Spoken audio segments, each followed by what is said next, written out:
ایک آدمی دو بہت اونچی عمارتوں کے درمیان تنی ہوئی رسی پر چل رہا تھا۔ وہ بہت آرام سے اپنے دونوں ہاتھوں میں ایک ڈنڈا پکڑے ہوئے سنبھل رہا تھا۔ اس کے کندھے پر اس کا بیٹا بیٹھا تھا۔ زمین پر کھڑے تمام لوگ دم سادھے کھڑے یکٹک اسے دیکھ رہے تھے۔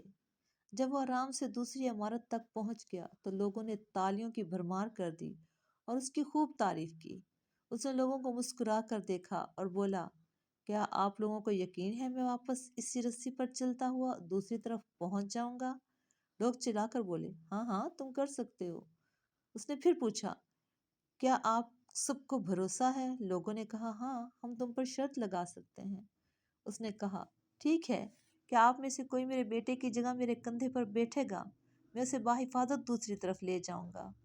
اس کی بات سن کر سب کو سکتہ سا ہو گیا، سب خاموش ہو گئے۔ یقین الگ چیز